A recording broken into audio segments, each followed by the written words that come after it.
राधे राधे दोस्तों। आज हम आपको सातों वारों की कहानी सुनाने जा रहे हैं।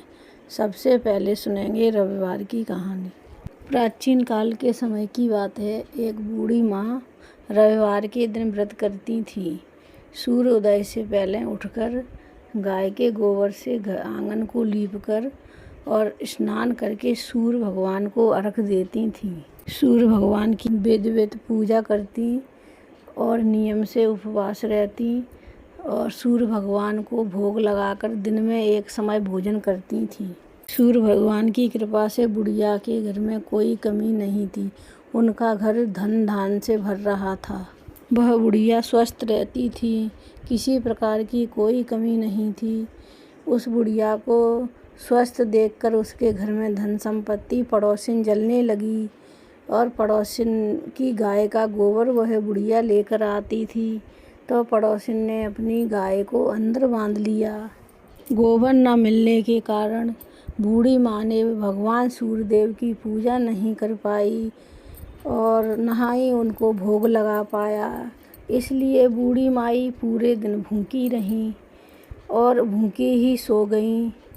तब रात में सूर्य भगवान ने उन्हें दर्शन दिया और कहा, बूढ़ी माँ, आज आपने मुझे भोग नहीं लगाया, क्या बात है? तब बूढ़ी माँ ने कहा, पड़ोसिन ने अपनी गाय अंदर बांध ली, मुझे गोबर नहीं मिला, मैंने आंगन नहीं लीप पाया, इस कारण मैंने पूजा भी नहीं आपकी कर पाई, तो इसीलिए मैंने आपको भोग नहीं लगा पाया और स्वयं भी भूखी रही। तब सूर्य भगवान ने उस बूढ़ी माँ को एक गाय दी और सुबह जब बूढ़ी माँ की आँख खुली तो एक सुंदर गाय आंगन में खड़ी। बूढ़ी माँ उसे देखकर खुश हो गई। पड़ोसिन ने देखा कि बूढ़ी माँ के घर में गाय कहाँ से आ गई। थोड़ी देर में पड़ोसिन ने देखा कि गाय ने सोने का गोबर किया है। पड़ोसिन बहुत चालाक थी। बूढ़ी माँ के गाय का गोबर उठा ले जाती और अपनी गाय का गोबर रख जाती। ऐसे करके एक क्रम चलता रहा। एक दिन सूर्य भगवान ने कहा, बूढ़ी माँ भोली है, वह बहुत ठगी जा रही है। बूढ़ी माँ बहुत भोली है, इसलिए पड़ोसन उसे ठग रही है। तो उन्होंने बूढ़ी माता को इस बारे में कुछ पता नहीं था कि उनकी गाय सोने का गोबर करती है। पड़ोसन उस गोबर से धनी हो गई। और फिर सूर्य भगवान ने एक दिन आंधी चला दी तो बूढ़ी माता ने उस गाय को अंदर बांध लिया। जब उस गाय ने गोबर किया तो बूढ़ी माँ आश्चर्यचकित रह गई, क्योंकि गोबर सोने का था। तब बूढ़ी माँ समझ गई, पड़ोसिन मेरा गोबर लेती थी। अब बूढ़ी माँ रोज़ उस गाय को अंदर बांधती और नित्य प्रतिदिन सूर्यदेव की पूजा करती, व्रत करती, उपवास करती, उन्हें भोग लगाकर एक समय भोजन करती थी। सूर्य भगवान बूढ़ी माँ से बहुत प्रसन्न थे। अब पड़ोसिन बहुत जलने लगी। एक दिन पड़ोसिन ने कहा राजमेंट से कि सुनो जी, राजा के दरबार में जाओ और राजा से कहो जाकर हमारे राज्य में एक बूढ़ी माँ के पास गाय है, वह सोने का गोबर देती है। तब उसने जाकर बताया, राजन, अपने राज्य में एक बूढ़ी माँ के पास गाय है, वह सोने का गोबर देती है, तो वह आपके राज्य में होनी चाहिए। राजा ने सैनिक भेजकर उस गाय को मंगाया। बूढ़ी माँ ने मना किया, ये गाय नहीं लेकर जाओ, लेकिन सैनिक नहीं माने। सैनिकों ने जबरदस्ती बूढ़ी माँ की गाय ले ली और राजा के राज्य में ले गए। राजा ने उस गाय को अंदर ही बांध लिया कि वह सोने का गोबर देगी, लेकिन उस गाय ने गोबर सोने का नहीं दिया, बदबूदार गोबर दिया। अब राजा सुबह उठा तो उल्टी करते करते भागने लगा। तब राजा से सपन में सूर्यदेव ने कहा, हे राजन, इस गाय को बूढ़ी माँ के पास भेज दो। बूढ़ी माँ मेरी बहुत पूजा पाठ करती है, निस्वार्थ पूजा करती है। मैंने प्रसन्न होकर ये गाय बूढ़ी माँ को दी और आपने मंगा ली। अगर आप ऐसा नहीं करोगे तो मैं तेरे राज्य को नष्ट कर दूंगा। सुबह उठा राजा, तब उसने देखा गाय ने सोने का गोबर नहीं किया, बदबूदार गोबर था।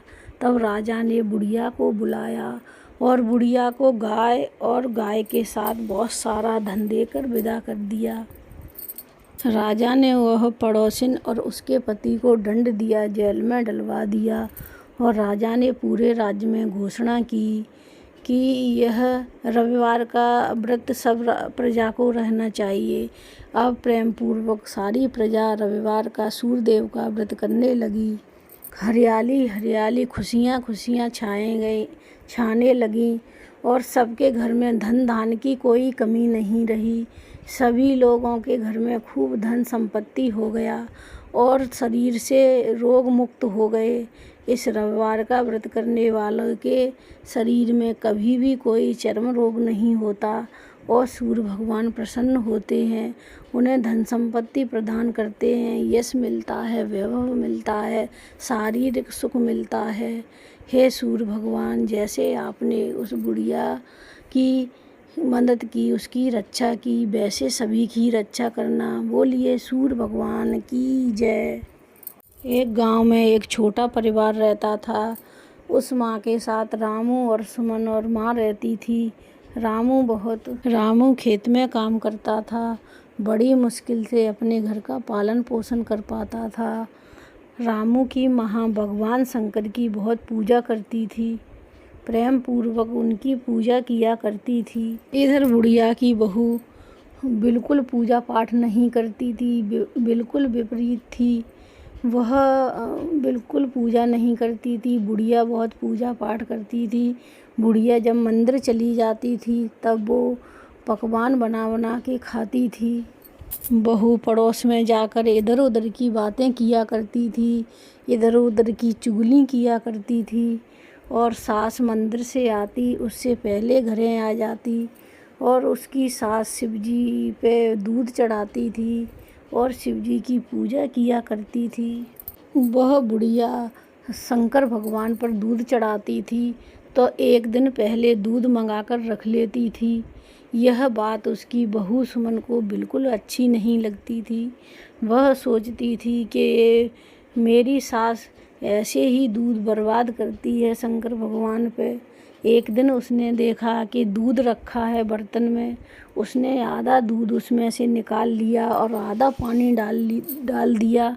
बुढ़िया हर रोज़ की तरह हर सोमवार को दूध चढ़ाती थी। उस दिन भी उसने दूध चढ़ाया और शंकर भगवान की पूजा की। बुढ़िया ऐसे ही पूजा करती रही, उसके 16 सोमवार हो गए पूरे। और दूध जब बहू ने निकाला तो बुढ़िया ने दूध निकालते बहू को देख लिया तो उसने कहा, बहू आपने दूध क्यों निकाला, इससे शिवजी क्रोधित हो जाएंगे। तब बहू ने कहा, माँ जी मैं तो पिछले 15 दिन से दूध निकाल रही हूँ, शिवजी क्रोधित नहीं हुए। अगर वो क्रोधित होते तो मुझे आकर दंड देते, उन्होंने मुझे कोई दंड नहीं दिया। बहू ने कहा, आप तो माँ जी ऐसे ही दूध बर्बाद करती हैं, जाओ आप ये पानी वाला दूध ही चढ़ा दो अपने शिवजी पर जाकर। बुढ़िया ने दुखी मन से उस दूध को लिया और शंकर भगवान के मंदिर में गई और दूध चढ़ाने लगी। दूध चढ़ाने के बाद बुढ़िया बैठ गई और कहने लगी, हे शंकर भगवान, मैं भी इसमें पाप के भागीदार हूँ, क्योंकि मैं पानी डला दूध आपके ऊपर चढ़ाती हूँ। मुझे भी दंड मिलना चाहिए, आप जो कुछ भी दंड दें मुझे भी दें। ऐसा कहकर बुढ़िया घर चली आई। उसी रात भगवान शंकर सुमन और उस बूढ़ी माँ के सपने में आए और उन्होंने कहा सुमन से, मैं आपकी सेवा से बहुत प्रसन्न हूँ, मांग लो क्या चाहिए। तब सुमन ने कहा, मैंने बहुत पाप किया है, मुझे जो भी आप दंड दोगे मुझे स्वीकार है, क्योंकि मैंने तुम्हारे दूध में आधा पानी मिलाया, इसलिए मुझे आप जो दंड दोगे वही मुझे स्वीकार है। तब बुढ़िया ने कहा, मैंने भी बहुत बड़ा अपराध किया है, क्योंकि मैंने इस बहू के पानी डला दूध आपके ऊपर चढ़ाया है, मुझे भी जो दंड दोगे मुझे स्वीकार है। तब शंकर भगवान ने कहा, जो तुम्हारी बहू दूध में पानी मिलाती थी तो मेरे ऊपर वह पानी डला दूध आप चढ़ाती थी तो वो भी पूजा के भागीदार बन गई, क्योंकि जाने अनजाने में उसका जल भी हमारे ऊपर चढ़ गया। तो मैं तुम दोनों से बहुत प्रसन्न हूँ, तुम्हारी भक्ति से, तुम्हारी सेवा से। तब शंकर भगवान ने कहा, बूढ़ी माँ, मैं तुम्हारी भक्ति से अत्यंत प्रसन्न हूँ और तुम्हारी बहू की। तुम मांग लो क्या चाहिए। तब बुढ़िया ने कुछ नहीं मांगा। शंकर भगवान आशीर्वाद देकर अंतर्ध्यान हो गए। जब सुबह हुआ तो सुमन और बुढ़िया जगी तो उन्होंने देखा उनका घर धन धान से भरा हुआ है, कोई कमी नहीं है। धन धान से भर गया, इधर पैसा ही पैसा, इधर अन्न भंडार भर गए। तो भोले बाबा की ऐसी कृपा हुई बुढ़िया और सुमन पर, उन्होंने उनके भंडार भर दिए। है भोले बाबा की कहानी। प्रेम से बोलिए जय भोले बाबा की जय। प्रेम से बोलो जय मंगल देव की जय। एक बुढ़िया थी, मंगलवार को व्रत करती थी और मंगल देव की पूजा किया करती थी। उस बुढ़िया के एक पुत्र था। उस बुढ़िया ने अपने पुत्र का नाम मंगल रख दिया। वह मंगलिया कहकर बुलाती थी और ना तो मंगलवार के दिन अपने घर को लीपती, ना वह मिट्टी खोदती थी। एक दिन बुढ़िया मंगल देव साधु का रूप धारण कर आए और आवाज़ लगाई। तब बुढ़िया ने पूछा, क्या आज्ञा है। तब साधु ने कहा, बहुत भूख लगी है, मुझे भोजन बनाना है, थोड़ी सी चौका लीप दे। बुढ़िया ने कहा, आज मंगलवार का व्रत है मेरा, आज मैं चौका नहीं लीपूंगी, कहो तो जल का छिड़काव कर दूं। तब साधु ने कहा, नहीं, मैं तो लिपे ही चौका में भोजन बनाता हूँ। तब बुढ़िया ने कहा, लीपने के अलावा और कुछ हो तो आज्ञा करो। तब साधु ने कहा, पहले आप मुझे वचन दो। तब बुढ़िया ने 3 बार कह दिया, मैंने वचन दिया। तब साधु बोले, बुढ़िया से सोच समझकर वचन देना। बुढ़िया ने कहा, ठीक है। तब साधु ने कहा, अपने लड़के को बुलाओ और उसकी आधी पीठ पर मैं भोजन बनाऊंगा। तब बुढ़िया चुप रह गई। तब साधु बोले, क्यों बुलाती क्यों नहीं अपने बेटे को, वचन दिया है तुमने। तब बुढ़िया मंगलिया मंगलिया कहकर बुढ़िया ने लड़का बुलाया तो लड़का आ गया। लड़का ने पूछा, माँ क्या आज्ञा है। तब बुढ़िया ने कहा, जाओ बेटा, तुम्हें बाबा बुला रहे हैं। तब लड़का चला गया और लड़के ने बाबा से कहा, बाबा जी मुझे क्यों बुला रहे हो। साधु ने लड़के से कहा, जाओ अपनी माँ को बुला कर लाओ। माँ आ गई। तब साधु ने कहा, आप ही इस लड़के को लिटा दो। तब उसने अपने लड़के को लिटा दिया और उसकी पीठ पर अंगीठी रख दी और मंगल देव का व्रत करें थी तो उनसे प्रार्थना करने लगी और साधु से कहा, अब आपको जो करना है सो कर लो, मैं अपने काम करने चली।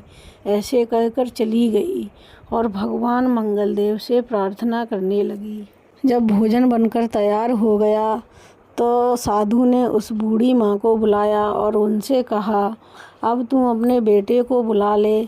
तब बूढ़ी माँ ने कहा, अभी आप सोच रहे हो कि आपने उसकी पीठ पर खाना बनाया तो अभी तक वो जीवित है, आप कैसी बात कर रहे हो। तभी साधु ने कहा, नहीं आप बुलाओ। तो बुढ़िया बोलने लगी, क्या करूं मैं, कैसे बुलाऊं।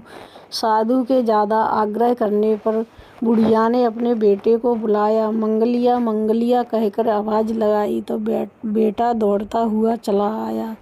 फिर साधु ने उसे प्रसाद दिया और कहा, माई मैं तुम्हारी पूजा और भक्ति से प्रसन्न हूँ कि हृदय में बहुत दया है और आपकी भक्ति भी दृढ़ संकल्प है, विश्वास है, इसलिए मैं आपसे बहुत प्रसन्न हूँ। हनुमान जी की कृपा से बुढ़िया का घर धन धान से भर गया है। हनुमान जी, जैसे आपने बुढ़िया पर कृपा करी ऐसे सभी पर कृपा करना और जो तुम्हारी कथा सुनने उस पर भी कृपा करना, जो हुंकारे भरे उस पर भी कृपा करना और कथा में कुछ भूल चूक हो गई हो तो मुझे माफ़ करना, और कथा सही हो तो मुझे आशीर्वाद देना। बोलिए, प्रेम से बोलो, जय बजरंगबली की जय। तो सुनते हैं बुधवार गणेश भगवान की कहानी। एक गांव में एक किसान रहता था। उसके 2 बेटियां थीं। एक बेटी का नाम कमला था, एक का विमला था। कमला अमीर घर में शादी हुई, विमला की गरीब घर में शादी हुई। विमला बहुत सरल स्वभाव की थी, कमला बहुत तेज थी। कमला ने विमला को अपने घर में रख लिया और वह झाड़ू पोंछा सारा काम करवाती। उसके बदले में उसे खाने को जूठन दे दिया करती थी। लेकिन विमला बहुत गणेश भगवान की पूजा करके ही खाती थी। कोई भी भोग लगाती थी, पहले वो गणेश भगवान को खिलाती थी, उसके बाद में खुद खाती थी और अपने परिवार को खिलाती थी। एक दिन की बात है कि उसे भोजन खाने को नहीं मिला, तो जंगल में जाकर आंवले तोड़े और आंवले उबालकर अपने परिवार को खिलाने लगी। गणेश भगवान का भोग लगाया। उसी रात गणेश भगवान ने विमला की परीक्षा लेनी चाहिए। गणेश भगवान ने एक बुढ़िया का रूप धारण किया और दरवाज़ा खटखटाया। तब विमला ने दरवाज़ा खोला तो विमला ने पूछा, क्या काम है बूढ़ी माई? तब बूढ़ी माँ ने कहा, मुझे बहुत ज़ोर से भूख लगी है, कुछ खाने को दो। तब विमला ने कहा, माँ मैं बहुत गरीब हूँ, मेरे घर में खाने को कुछ नहीं है। आज मैंने आंवले को उबाला है तो वो ही खा लो। विमला ने बूढ़ी माँ को गणेश भगवान को भोग लगाया था, वे आंवला उठाकर दिए। बूढ़ी माँ ने खा लिया। अब बूढ़ी माँ खाने के बाद घर जाने में असमर्थ ही दिखा रही थी। तब विमला ने कहा, बूढ़ी माँ आप यहीं रुक जाओ। विमला ने कहा, बुढ़िया माई आप यहीं सो जाइए, कल चली जाना। बुढ़िया माई वहीं सो गई। अब आधी रात हुई तो बुढ़िया माई ने कहा, विमला मेरा पेट खराब हो गया है। तब विमला ने कहा, आधी रात में आप कहाँ बाहर जाएंगी, आप किसी कोने में कर लीजिए और अपने मेरे बालों से पोंछ दीजिए, मैं सुबह धो लूँगा। तो बुढ़िया ने ऐसा ही किया। अब सुबह उठी विमला तो देखा बुढ़िया घर पर नहीं थी। जब बुढ़िया कहीं नहीं दिखी तो विमला नहाने के लिए नदी में चली गई। नदी में जाकर अपने बाल धो रही थी तो बालों से सोना ही सोना गिर रहा था। तब विमला को अपने सपने की बात याद आई। विमला दौड़ती हुई अपने घर आई तो उसने देखा कोने में सोना ही सोना रखा है, सोने और सोने के पैसे बिखरे पड़े हैं। यह देखकर विमला गणेश भगवान को धन्यवाद देने लगी और गणेश भगवान के जयकारे लगाने लगी। तब विमला ने अपने बेटे से कहा, जाओ मौसी के घर से तराजू लेकर आओ। तो बेटा तराजू लेने गया तो मौसी ने पूछा, तराजू किस लिए आपको चाहिए? तब बेटा भोला भाला था, उसने बोला, मौसी मेरी माँ सोने के सिक्के तौलेगी। तब वह कमला सोचने लगी, खाने को तो घर में दाने नहीं है, सोने के सिक्के इसके पास कहाँ से आए। लेकिन उसने तराजू में नीचे गोंद चिपका दिया और वह बच्चा तराजू लेकर चला गया। उसने सारा सोना तराजू से तौला और तराजू वापस देने के लिए कहा तो वह लड़का तराजू देने वापस गया मौसी के घर। तो उसने कमला ने देखा कि तराजू के नीचे उसमें सिक्का चिपका है। यह देखकर कमला हैरान रह गई। उसे विश्वास हो गया विमला बहुत धनी हो गई, इसीलिए वो काम पर भी नहीं आई। वह दौड़ी दौड़ी अपनी बहन के घर गई और वहाँ पहुँचकर कहने लगी। कमला ने विमला से पूछा, इतना धन तुम्हारे पास कहाँ से आया? विमला सरल स्वभाव की थी। उसने सारी बात सच सच बता दी कि गणेश भगवान ने दिया है। मैं नित्य नियम गणेश भगवान की पूजा करती थी। अब कमला अपने घर गई, वो भी नित्य नियम गणेश भगवान की पूजा करने लगी। वह कमला जंगल जाती और वहाँ से आंवले ले आती और उबाल कर गणेश भगवान का भोग लगाने लगी। गणेश भगवान ने कहा, क्यों न इसको सबक सिखाने के लिए इसकी परीक्षा ले ली जाए। गणेश भगवान ने एक बुढ़िया का रूप धारण करा और जाकर कमला का गेट खटखटाया। कमला ने गेट खोला। बुढ़िया माई से पूछा, क्या बात है। बुढ़िया बोली, बहुत भूख लगी है। तब कमला ने भोग में लगे आंवले को ले आकर बुढ़िया को दिए। उसने खा लिए और कमला ने कहा, यहीं सो जाओ। बुढ़िया वहीं सो गई। रात में उसने सारा घर गंदा कर दिया और बदबू भी आने लगी। सवेरे जब कमला उठी तो सारा घर गंदा और बदबू भी आ रही थी। कमला गंदगी साफ कर रही थी, लेकिन गंदगी बढ़ती ही जा रही थी। साफ कर कर परेशान हो गई और सफाई नहीं हो रही थी। तब कमला भागकर बिमला के घर गई और सभी बात बताया। तब बिमला ने कहा, तुम्हारे पास खाने की इतनी चीज़ें थीं और आपने उन्हें उबले आंवला भोग में खिलाए, इससे भगवान गणेश रुष्ट हैं। तब उसने कमला ने गणेश भगवान से माफ़ी मांगी और गणेश भगवान ने कमला को क्षमा कर दिया और अपनी माया समेट ली। गणेश भगवान ने बिमला पर कृपा करी, वैसे सभी पर कृपा करें। हे गणेश भगवान, जैसे आप बिमला पर प्रसन्न हुए वैसे सभी पर होना और सभी पर कृपा बनाए रखना। प्रेम से बोलिए जय गणेश भगवान की जय। अब सुनते हैं बृहस्पति देव की कथा। प्रेम से बोलिए जय बृहस्पति देव की जय। एक गांव में एक साहूकार रहता था। उसके पास धन की कोई कमी नहीं थी, लेकिन उसकी स्त्री बहुत मलिन थी। वह किसी भी देवता का कोई पूजन नहीं करती थी, अपने घर के काज काम में लगी रहती थी। एक दिन बृहस्पति भगवान साधु का रूप धारण कर उसके दरवाजे पर आ गए और भिक्षा की याचना करने लगे। तभी उसने कहा, इस समय तो मैं घर को लीप रही हूँ, इस समय मैं आपको कुछ नहीं दे सकती और अवकाश के समय आना। साधु महात्मा खाली हाथ चले गए। कुछ समय बाद वही साधु फिर आए तो उस समय वह स्त्री अपने बच्चे को खाना खिला रही थी। तो वो उसी दिन की तरह भिक्षा की याचना करने लगे। तब उसने कहा, क्या करूं साधु महाराज, मुझे अवकाश ही नहीं मिलता, फिर कभी आना।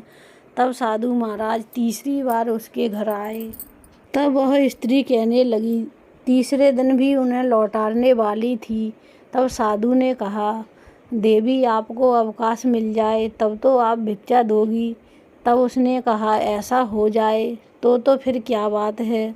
तब साधु ने कहा, बृहस्पतिवार के दिन आप सुबह देर से उठना और झाड़ू लगाकर कचड़ा लगा देना कोने में। उसके बाद नहा धोकर रसोई बनाना, तो खाना पीछे रख देना, आगे मत रखना और सभी लोगों से कहना वह हजामत बनवाए। शाम को अंधेरा हो जाए तब दीपक जलाना और बृहस्पतिवार के दिन पीले कपड़े मत पहनना, पीले फूलों से पूजा मत करना। और ऐसा अगर आप करोगी तो आपको कोई काम नहीं करना पड़ेगा, अवकाश ही अवकाश मिलेगा। ऐसा कहकर साधु देवता वहाँ से अंतर्ध्यान हो गए। साधु के कहने से उसने ऐसा ही किया। सुबह देर से उठी और झाड़ू लगाकर कोने में कचड़ा जमा कर दिया और सभी लोगों ने हजामत बनवाई और उसने भोजन बनाकर पीछे रख दिया और ऐसा ही करती रही सभी गुरुवारों को। कुछ दिनों बाद उसके घर में खाने को अन्न का दाना नहीं बचा। तब कुछ दिनों बाद वही साधु फिर आए तो उन्होंने कहा, भिक्षा दो, कुछ खाने को दो। तब सेठानी ने कहा, आज मैं तुम्हें क्या दूं, आज तो मेरे घर में अन्न का दाना नहीं है। साधु ने कहा, पहले तुम्हारे घर में सब कुछ था, तब भी तुम कुछ नहीं देती थी। अब तुम्हें अवकाश ही अवकाश है, तब भी तुम कुछ नहीं देती हो। तुम क्या चाहती हो वो बताओ। तब सेठानी कहने लगी। तब उसने कहा, अब कोई ऐसा उपाय बताओ, पहले जैसा धन धान घर भर जाए। अब तुम कहोगे वही मैं करूँगी, मैं यह प्रतिज्ञा करती हूँ। तब साधु ने कहा, बृहस्पतिवार के दिन सुबह जल्दी उठकर स्नान करना और भगवान बृहस्पति देव की विधि पूर्वक पूजा करना। और शाम को दोनों समय मिलते समय दीपक जला देना और खाना बनाकर चूल्हे के सामने रखना, झाड़ू लगाकर कचरा उठाकर फेंक देना। ऐसा करने से तुम्हारा घर धन धान से भर जाएगा। सेठानी ने वैसा ही किया। सेठानी के घर में धन धान की कोई कमी नहीं रही, धन धान से भंडार भर गए। बृहस्पति भगवान की कृपा हो गई उनके ऊपर। जैसी भगवान ने बृहस्पति देव ने उसके ऊपर कृपा करी, वैसी सभी के ऊपर करना। बोलिए बृहस्पति देव की जय। प्रेम से बोलो विष्णु भगवान की जय। अपने भक्तों पर कृपा बनाए रखना, कहानी अधूरी हो तो पूरी करना, पूरी हो तो मान रखना। प्रेम से बोलो बृहस्पति देव की जय। अब सुनते हैं शुक्रवार व्रत की कथा, संतोषी माता व्रत की कथा। प्रेम से बोलिए संतोषी माता की जय। एक बुढ़िया थी, उसके 7 पुत्र थे। 6 पुत्र कमाने वाले थे, एक निकम्मा था। बुढ़िया अपने 6 पुत्रों के लिए खाना बनाती थी और 6 पुत्रों को खाना खिलाती थी। 7वें पुत्र के लिए उन 6 की बची हुई जूठन एक थाली में रख देती थी। एक दिन बेटा ने अपनी बहू से कहा, मेरी माँ मुझको कितना प्यार करती है और कितना मुझे चाहती है, खाना खिलाती है। तब बहू ने कहा, क्यों नहीं करेगी, सबका जूठन तुम्हें खिलाती है। तब उसने कहा, मैं नहीं मान सकता, ऐसा भी कहीं होता है। तब लड़के ने कहा, जब तक मैं अपनी आँखों से नहीं देख लेता तब तक मुझे विश्वास नहीं होगा। तब बहू ने कहा, ठीक है, देख लेना। आप एक दिन बहाना बनाकर बीमारी का और रसोई में पतला सा कपड़ा ओढ़कर सो जाना। एक दिन त्योहार आया तो बुढ़िया ने 7 प्रकार का भोजन बनाया, चूरमा के लड्डू बनाए। तभी उसने सिर दर्द का बहाना करके पतला सा कपड़ा ओढ़कर रसोई में सो गया और उससे सब देखता रहा। तब वह देख रहा था, माँ ने 6 भाइयों को बुलाया और 6 भाइयों के लिए आसन डाला, बड़े आग्रह से उन्हें भोजन करा रही है। जब 6 भाई भोजन कर गए तो उनकी थाली में लड्डू के टुकड़े बचे, तो बुढ़िया ने उस लड्डू के टुकड़ों का एक लड्डू बनाया और थाली को साफ करके एक थाली लगाई और उसने बुलाया, बेटा भूख नहीं लगी है, उठो खाना खा लो। तब उसने कहा, माँ मुझे भोजन नहीं करना है, मैं परदेश जा रहा हूँ। तब माँ ने कहा, कल जाता हो तो आज ही चला जा। तब उसने कहा, हाँ हाँ मैं आज ही चला जाता हूँ। यह कहकर वह घर से निकल गया। जब वह जाने लगा तो उसे बहू की याद आई। बहू गौशाले में गोबर पाथ रही थी। वहाँ जाकर वह बहू से कहने लगा, हम जाएं परदेश को, आवेंगे कछुकाल, तुम रहियो संतोष से, अपना धर्म समार। बहू ने कहा, जाओ पिया आनंद से, हमरो सोच हटाए, राम भरोसे हम रहें, ईश्वर करे सहाय। उसने कहा, हमारे पास तो कुछ नहीं है, ये अंगूठी है, आप ले लो। और उसने अपना गोबर भरा हाथ उसकी पीठ पर थाप लगा दी और वह चला गया। चलते चलते उसे एक साहूकार की दुकान दिखाई दी। वह वहाँ पहुँच गया और उसने साहूकार से कहा, मुझे नौकर रख लो। तब साहूकार ने कही, ठीक है, रह जाए। तब उसने पूछा, तनख्वाह क्या दोगे? तब उस साहूकार ने कहा, काम देखकर दाम दूंगा। तो वो रह गया और वहाँ काम करने लगा। वह 12 साल में ही नामी सेठ बन गया और साहूकार सारा काम काज छोड़कर वह चला गया। इधर बहू पर क्या बीती सो सुनो। बहू सारा घर का काम काज करके उसे जंगल लकड़ियों के लिए भेजते थे और वो लकड़ी लेकर वहाँ से आती तो उसे आटे में से जो भूसी निकलती है उसकी रोटी बनाकर और नारियल के खोपड़े में पानी दे दिया करते थे। एक दिन वह लकड़ी लेने जंगल जा रही थी। उसने बहुत सी स्त्रियां संतोषी माता का व्रत करते देखे तो वहाँ वह खड़ी हो गई और उनसे पूछने लगी, हे देवियों, आप ये किस चीज़ का व्रत कर रही हैं? इसे करने से क्या फल मिलता है? तब उन्होंने बताया, यह संतोषी माता का व्रत है, इसके करने से सभी की मनोकामना पूर्ण हो जाती हैं। तब इसने कहा, इस व्रत की क्या विधि है? इस व्रत को आप हमारे को साझा करोगी तो मैं आपका एहसान मानूंगी। तब उनमें से एक स्त्री बोली, यह संतोषी माता का व्रत है, इसके करने से दरिद्रता दूर हो जाती है, घर में धन संपत्ति आती है, लक्ष्मी आती है और घर में लक्ष्मी होने से मन प्रसन्न रहता है। जिसके निसंतान हो उसके पुत्र होवे, जिसका पति बाहर गया हो वो आवे, कुंवारी कन्या को वर मिले, कुंवारी कन्याओं को मनपसंद वर मिले, राज्य दरबार में जिसका मुकदमा चल रहा हो उसका मुकदमा समाप्त हो जाए, घर में धन संपत्ति आवे और रोग मुक्त हो जावे और जो भी मनोकामना पूर्ण हो वो भी संतोषी माता की कृपा से सभी पूरी हो जाती हैं। यह व्रत कैसे किया जाता है अभी बताओ तो बड़ी कृपा होगी। वह स्त्री कहने लगी, 1.25 रुपये का गुड़ चना लेना, इच्छा हो तो 5.25 रुपये का गुड़ चना लेना और इच्छा हो तो 11.25 रुपये का गुड़ और चना ले लेना और जितना श्रद्धा के अनुसार बने उतना लेना, 5.25 रुपये का लेना और भक्ति भाव से लेना और उनकी शक्ति से लेना और उनकी भक्ति से पूजा करना, कथा कहना और सुनना, इसके बीच क्रम नहीं टूटे, लगातार उनकी सेवा करना। अगर सुनने वाला कोई नहीं मिले तो घी का दीपक जलाना, जल का पात्र रखना, उसके आगे रखकर अपनी कथा कहना, नियम पूरा करना, नियम से अपना उद्यापन करना। उस दिन घर में कोई खटाई ना खाए। यह सुनकर बुढ़िया की बहू वहाँ से चल दी। उसने रास्ते में अपनी लकड़ी का गट्ठा बेच दिया और उससे पैसे मिले, उससे गुड़ और चना खरीद लिया और आगे चली तो उसे एक मंदिर दिखाई दिया। वह पूछने लगी, यह किसका मंदिर है? तब सभी ने कहा, यह मंदिर संतोषी माता का है। माता के मंदिर में जाकर लौटने लगी और माँ से प्रार्थना करने लगी, हे माँ, मैं निपट मूर्ख हूँ, मैं अज्ञान हूँ, मैं पूजा पाठ की कोई विधि नहीं जानती हूँ।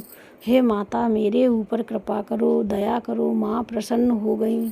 एक शुक्रवार निकला, दूसरे शुक्रवार को ही उसके पति का पत्र आ गया और तीसरे शुक्रवार को उसका भेजा हुआ पैसा आ गया। यह देखकर उनकी जेठानी मुंह सिकोड़ने लगी। इतने दिनों में पैसा आया तो इसकी क्या बड़ाई है। अब तो लड़के काकी को ताने देने लगे, अब तो काकी के पास पत्र आने लगा, अब तो काकी के पास पैसा आने लगा, अब तो काकी की इज्जत बढ़ेगी, अब तो काकी के पास पैसा हो जाएगा। तब आँखों में आंसू लिए वह बोलती, पैसा आवे तो सबका भला हो, पैसा आएगा तो सबके लिए आएगा। ऐसा कहकर वो संतोषी माता के मंदिर में जाती है और संतोषी माता के मंदिर में जाकर माँ के चरणों में लौटने लगती है और प्रार्थना करने लगती है, हे संतोषी माता, हे माँ, मैंने आपसे पैसा नहीं मांगा, मुझे तो अपने स्वाग से मतलब है, मुझे तो अपना स्वाग चाहिए, मुझे पैसा नहीं चाहिए। तब माता ने प्रसन्न होकर कहा, जा बेटी, तेरा स्वामी आएगा। यह सुन खुशी से बावली होकर घर में जाकर काम करने लगी। अब संतोषी माता विचार करने लगी, मैंने इस भोली पुत्री से कह तो दिया है तेरा पति आवे, लेकिन आवेगा कहाँ से? वो तो सपने में भी इसे याद नहीं करता, मुझे उसे याद दिलाना जाना पड़ेगा।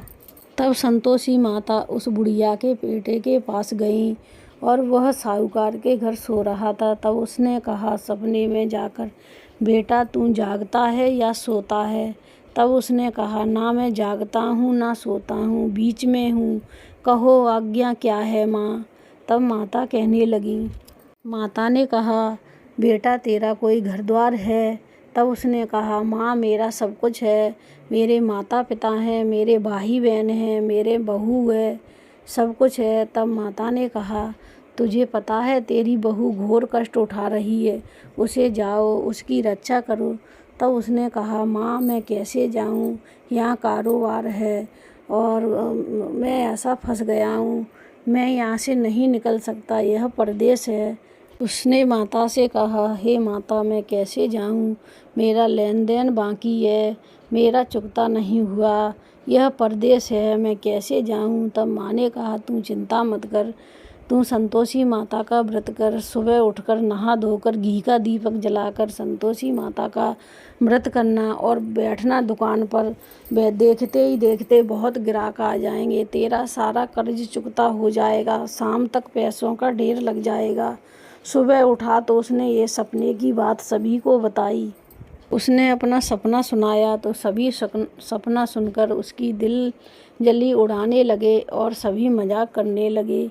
लेकिन उनमें से एक बूढ़ा बोला, अगर तुम्हें किसी देवता ने सपने में कहा है तो उसमें करने में कौन सी बुराई है, आप कर लेना। तब उसने उस बूढ़े की बात मानकर संतोषी माता का व्रत रखा। नहा धोकर उसने घी का दीपक जलाकर दुकान पर बैठा। दुकान पर बैठ गया। देखते ही देखते लेने वाले सामान ले रहे हैं, देने वाले पैसा दे जा रहे हैं और बड़े बड़े साहूकार उसके पास सामान लेने आए। देखते ही देखते उसका सारा पैसा चुक गया और पैसे का ढेर लग गया। अब उसने घर जाने के लिए संतोषी माता का ध्यान किया और जय जयकार करने लगा। मन प्रसन्न हो गया। उसने घर जाने के लिए कुछ गहने खरीदे और कपड़े खरीदे और लेकर वह काम से निपटकर घर जाने को तैयार हुआ। वहाँ बहू बेचारी जंगल में लकड़ी लेने जाती है। लकड़ी लेकर जंगल से आते समय वह माता के स्थान पर रुकती थी। उसका रोज का नियम था वहाँ रुकने का। धूल उड़ती देखकर वह माता से पूछती है, माता धूल कैसी उड़ रही है? तब माता ने कहा, बेटी तेरा पति आ रहा है, अब तू एक काम कर, लकड़ियों के 3 गट्ठा बना। एक गट्ठा नदी किनारे रख देना और एक गट्ठा मेरे मंदिर पे रख देना। एक गट्ठा अपने बोझ सर पर रख लेना और जाना तो अपनी सासू माँ से गट्ठे को पटक देना और सासू माँ से कहना, लो माँ लकड़ी का गट्ठा, मुझे आटा के भूसे की रोटी दो, नारियल के खोपड़े में पानी दो, आज कौन मेहमान आया है। लकड़ी के गट्ठा को देखकर वो पानी पिएगा, आराम करेगा और खाना बनाएगा। उसने माता के कहने से 3 गट्ठा बनाए। एक नदी किनारे रख दिया, एक मंदिर के पास रख दिया, एक अपने सर पर दिखी। तभी उसने देखा एक मुसाफिर आ रहा है और उसने सूखी लकड़ियां देखकर उसने सोचा, मैं यहीं भोजन बनाऊंगा और यहीं मैं आराम करूंगा। तब उसने कहा, मैं यहीं भोजन बनाऊंगा, विश्राम करूंगा, फिर गांव जाऊंगा। इस प्रकार उसने भोजन बनाया और विश्राम किया और गांव चला गया। घर जाकर वह सभी से मिलता है, माता पिता और भाइयों से। उसी समय सर पर गट्ठा रखे बहू आती है और उस लकड़ी के गट्ठे को आंगन में पटक कर कहती है, लो सासू माँ लकड़ी का गट्ठा, आटे के भूसे की रोटी दो, नारियल के खोपड़े में पानी दो, आज कौन मेहमान आया है। इतनी बात सुनकर सासू बाहर आती है और बहू से कहती है, सारे दुख भुलाकर तू ऐसे क्यों कहती है बहू, आ बहू मेरे पास बैठ, दूध भात खा, कपड़े गहने पहन, आज तेरा ही तो मालिक आया है। ऐसे सुनकर वह लड़का आता है और फिर अपनी बहू को देखता है। इतनी बात सुनकर वह लड़का बाहर आता है। अंगूठी देखकर वह व्याकुल हो जाता है और माँ से पूछता है, माँ यह कौन है। उसकी माँ ने कहा, बेटा ये तेरी बहू है, 12 साल हो गए यह ऐसे ही गांव में पागलों की तरह घूमती है और घर में आकर 4 बार रोटी खाती है, काम काज कुछ करती नहीं है। आज तुझे देखकर भूसे के आटे की रोटी मांग रही है और नारियल के खोपड़े में पानी मांग रही है। यह बात सुनकर लड़का लज्जित हुआ। तब लड़के ने कहा, माँ मैंने इसे भी देखा है और तुम्हें भी देखा है, अब मुझे दूसरे घर की ताले की चाबी दो, मैं दूसरे घर में रहूँगा। उसने कहा, ठीक है बेटा, जैसी आपकी इच्छा। ऐसे कहकर उसने चाबियों का गुच्छा पटक दिया। उसने ताले की चाबी ली और तीसरी मंजिल पे अपना सामान जमाया और देखते ही देखते वह महल जैसा हो गया। वह दोनों कुशल पूर्वक ठाठ से रहने लगे। तब शुक्रवार आया। तब बहू ने लड़के से कहा, मुझे माताजी का उद्यापन करना है। तब लड़के ने कहा, खुशी से करो। वह उद्यापन की तैयारी करने लगी। जेठ के और देवर के बच्चों को नौते आई। जेठानी अपने बच्चों को सिखाने लगी, आप जब वहाँ भोजन करना तो अपनी चाची से खटाई मांगना, जिससे उसका उद्यापन नष्ट हो जाएगा, भंग हो जाएगा। संतोषी माता क्रोधित हो जाएंगी। जब बच्चे खाने गए, जब भोजन करने लगे, तब खीर और पूड़ी खाने लगे, तब उन्होंने कहा मुझे खटाई दे दो, खीर मुझे भाती नहीं है। तब उसने कहा खटाई नहीं मिलेगी, यह संतोषी माता का उद्यापन है, इसमें खटाई नहीं दी जाती। तब लड़के कहने लगे तो हमें पैसे दो। तब भोली बहू कुछ जानती नहीं थी, उसने पैसे दे दिए। लड़कों ने उन पैसों से इमली की खटाई जाकर ले ली और खाने लगे। इससे संतोषी माता बहुत क्रोधित हो गईं और राजा के सैनिक आए, उसके पति को पकड़कर ले गए। यह देख जेठानी कहने लगी बाहर गया था तो धन लूट लूट कर लेकर आया था, तो अब देखो सैनिक पकड़ कर ले गए हैं। अब इसे मालूम पड़ जाएगा, जब जेल की हवा खाएगा। बहू को यह वचन सहन नहीं हुए, वह माता के चरणों में जाकर गिर पड़ी और माँ से कहने लगी आपने हंसाकर फिर रुला दिया, ऐसा मैंने क्या अपराध किया। तब माँ ने कहा आपने मेरा उद्यापन का व्रत खंडित कर दिया है। मैं तो कुछ भूली नहीं हूँ, मुझे तो उन लड़कों ने भूल में डाल दिया है। तब वह कहने लगी मुझे क्षमा कर दो। तब माँ बोली ऐसी भी कोई भूल होती है। तब वह बारंबार क्षमा मांगने लगी, मैं तुम्हारा दोबारा उद्यापन कर दूंगी, माँ मुझे क्षमा कर दो। तब माता ने उसे क्षमा कर दिया। तब माँ ने कहा अब भूल मत करना। तो वह बोली अब नहीं करूँगी माँ भूल। तब उसने कहा माँ अब बताओ वो कैसे आएंगे। तब माता ने कहा बेटी तुम्हें तेरा पति रास्ते में मिलेगा। तब वह जाने लगी। उसे रास्ते में उसका पति मिला तो उसने पूछा कहाँ गए थे। तब उसने कहा इतना धन कमाया, इसलिए राजा के पास टैक्स भरने गया था। यह सुन वह प्रसन्न हो गई और उसने कहा चलो अब घर चलो। जब वो दोनों घर चले गए पहुंच गए, तब कुछ दिन बाद फिर शुक्रवार आया तो उसने कहा मुझे माता का उद्यापन करना है। तो उसने कहा खुशी से करो। वह उद्यापन की तैयारियां करने लगी। वह जेठ के लड़कों को नौतियाई। जेठानी पहले से ही लड़कों से कहने लगी खटाई मांगना। तो वे लड़के कहने लगे हमें खीर भाती नहीं है और हमें खटाई दो। उसने कहा खटाई नहीं मिलेगी, आना है तो आओ, नहीं कोई बात नहीं। उसने ब्राह्मणों के बच्चों को नौत दिया और ब्राह्मण के बालों को बुलाकर भोजन कराया और श्रद्धा से उसने एक एक फल दिए। उसका व्रत पूर्ण हो गया, उद्यापन पूरा हुआ। उसके उद्यापन से संतोषी माता प्रसन्न हुई। संतोषी माता की कृपा से 9वें मास उसके एक चंद्रमा के समान पुत्र प्राप्त हुआ। वह पुत्र को लेकर रोज माता के मंदिर जाती। माता ने कहा ये पुत्र को लेकर रोज मेरे मंदिर आती है, क्यों न मैं इसके घर चलूं, इसका आसरा देखूं। तब माता ने एक भयानक रूप बनाया। गुड़ और चने से मक्खियाँ भिनक रही थीं, सूंड के समान मुंह था। यह भयानक रूप देखकर उसने जैसे ही माता ने देहरी पर अपना पैर रखा तो उसकी सास चिल्लाने लगी देखो कोई चुड़ैलनी डकैतनी आ गई है, लड़के इसे भगाओ नहीं तो किसी को खा जाएगी। लड़के डरने लगे। लड़के खिड़की दरवाजे बंद करने लगे और चिल्लाने लगे खिड़की दरवाजे बंद करो। छोटी बहू रोशनदान से यह देख रही थी, खुशी के मारे बावली हो गई और चिल्लाने लगी आज मेरे घर मेरी माताजी आई हैं। उसने दूध पिलाते बच्चे को पटक दिया और दौड़ पड़ी। सास का क्रोध फूट गया और सास बोलने लगी देख पगली, इसको देखकर उसने दूध पीते बच्चे को पटक दिया है। यह देखकर माँ के आशीर्वाद से लड़के ही लड़के दिखाने लगे।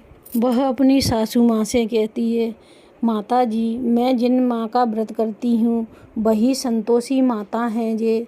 इतना कहकर सारे घर के दरवाजे खोल देती है और जाकर माता जी के पैर पकड़ लेती है। सभी माता जी के पैरों में गिर जाते हैं। पैर पकड़कर माता से क्षमा मांगने लगे हे माता हमें क्षमा कर दो, हम मूर्ख हैं, हम अज्ञानी हैं, हम आपके प्रताप को नहीं समझ सके। हमने आपके उद्यापन में व्रत में खटाई खाकर हमने व्रत उद्यापन वो किया है, इसलिए हमें माफ़ कर दो हे माता। हे संतोषी माता हमारे ऊपर कृपा करो, हम आपको नहीं जानते। जैसे आप हमारी बहू पर प्रसन्न हुई वैसे ही सभी भक्तों पर प्रसन्न होना। कहानी अधूरी हो तो पूरी करना, पूरी हो तो मान रखना। प्रेम से बोलिए जय संतोषी माता की जय। प्रेम से बोलिए शनि देव की जय हो। एक समय और बुध, मंगल और बृहस्पति, इन सभी नवग्रहों में झगड़ा हो गया। इन 9 नवग्रहों में झगड़ा हो गया। सभी आपस में अपने अपने को बड़ा बता रहे थे, हम बड़े, इसमें कौन बड़ा है। यह झगड़ा आपस में बढ़ गया तो सभी नवग्रह इंद्र देव के पास गए और वहाँ जाकर कहने लगे, आप देवताओं के राजा हैं, आप हम सब में सबसे बड़े हैं, तो हमारा न्याय आप करो। आप बताओ हम 9 में से कौन बड़ा है। इनका प्रश्न सुनकर इंद्रदेव घबरा गए और कहने लगे, मुझ में इतना सामर्थ्य नहीं है कि मैं किसी को बड़ा और छोटा बनाऊं। इंद्र ने कहा, मैं अपने मुख से कुछ नहीं कहूँगा, लेकिन हाँ एक उपाय है। इस पृथ्वी पर राजा विक्रमादित्य सबसे बड़े राजा हैं और सबका न्याय करते हैं, तुम उन्हीं के पास जाओ। ऐसा सुनकर सभी देवता भूमि पर विक्रमादित्य राजा के सभा में पहुँचे और जाकर राजा के पास प्रस्ताव रखा। राजा उनकी बात सुनकर चिंता में पड़ गया। राजा सोचने लगा, मैं किसको बड़ा बताऊं, किसको छोटा बताऊं, अब मैं क्या करूं। यह सोच रहा था तब राजा को एक उपाय सूझा। राजा ने 9 धातुओं से कांसा, पीतल, सोना, चांदी, लोहा, सभी 9 धातुओं से 9 आसन बनवाए और 9 आसन पे सभी नवग्रहों को विराजमान किया। तब राजा ने आसन सभी को दिए। सोने का आसन सबसे पहले दिया, फिर लोहे वाला आसन दिया और सबसे कहा, अपने आसनों पे विराजमान हो जाओ। तो राजा ने कहा, सबसे पहले सोने का आश्रम है, सबसे पीछे लोहा आता है। तो शनि समझ गए कि मुझे ही छोटा बताया है। तब शनि ने कहा, मेरा प्रकोप आपने देखा नहीं है राजन, अभी मैं तुम्हें दिखाता हूँ। शनि बोले, सूर्य का 1 महीना, सोमवार का 1.5 महीना, मंगल का 2 महीना, परंतु मैं एक राशि पर 2.5 साल या 7.5 साल रहता हूँ। मैंने बड़े बड़े ऋषि मुनि और सभी पर आया हूँ, तो सभी का ही मैंने नाश कर दिया है।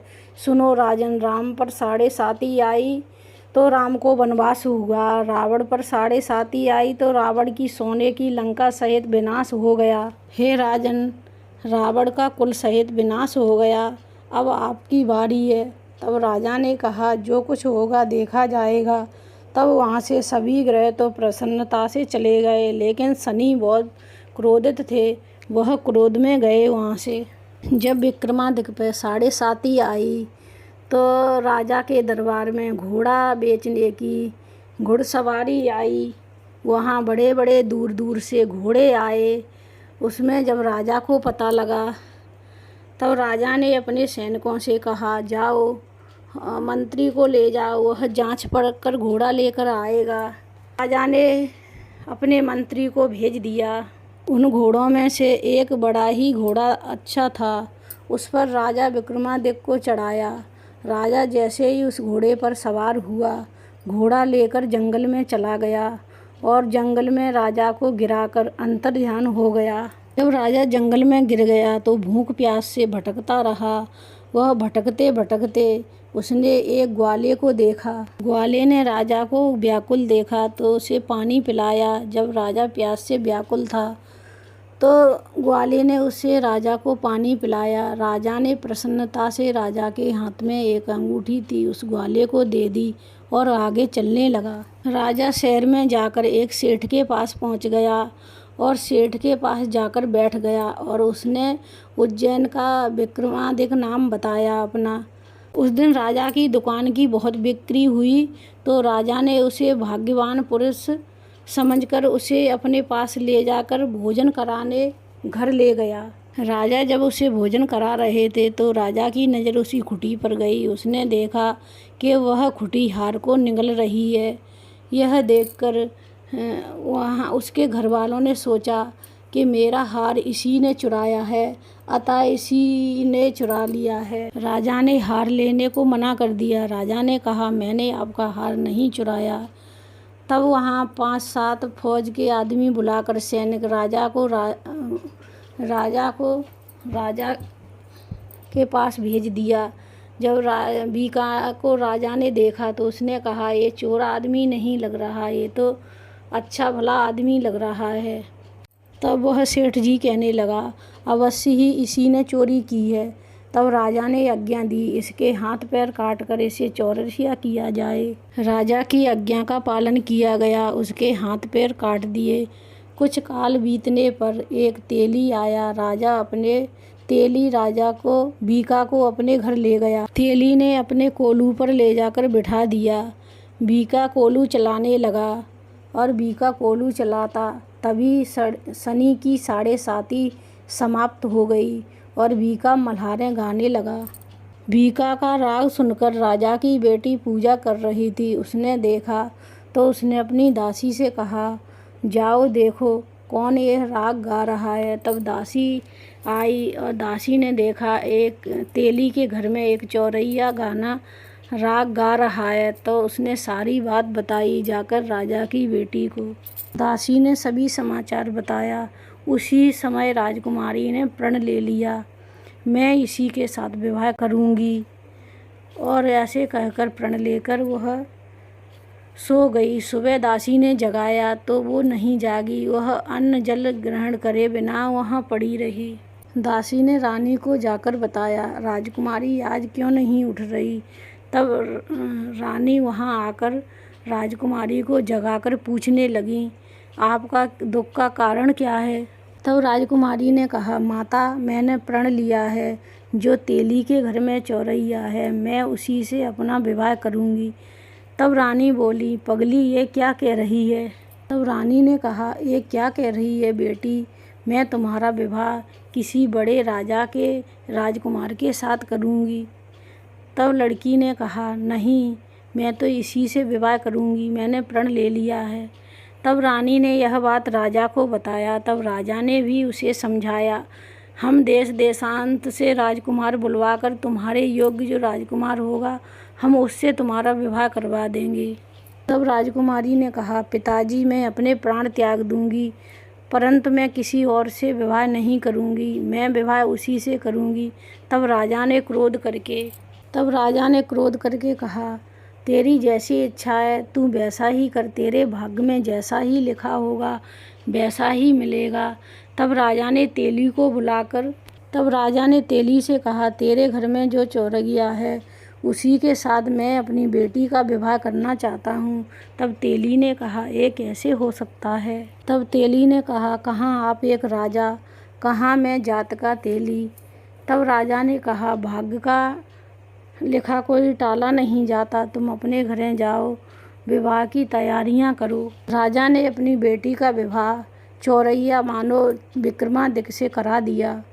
और रात को जब वह चौरैया और वह राजकुमारी सो रहे थे माने विक्रमादित्य, तो रात में शनिदेव ने विक्रमादित्य को सपना दिया, मुझको छोटा बताकर आपने कितना दुख उठाया। तब राजा ने क्षमा मांगी। शनिदेव ने कहा, तब राजा ने क्षमा मांगी। तब शनिदेव ने राजा के माफ़ कर दिया और हाथ पैर सभी दे दिए। तब राजा ने शनिदेव से कहा, हे शनिदेव, जैसी आपने हमारी परीक्षा लई ऐसी किसी अन्य की मत लेना। तब शनिदेव ने कहा, तुम्हारी ये प्रार्थना स्वीकार है, जो मेरी कथा सुनेगा या मेरी कथा कहेगा उसे किसी प्रकार का दुख नहीं होगा। जो नित्य ही मेरा ध्यान करेगा या चींटियों को आटा डालेगा उसके हमेशा ही दुख दूर हो जाएंगे। सुबह हुई तो राजकुमारी ने उस राजा के हाथ पैर देखे तो आश्चर्यचकित रह गई।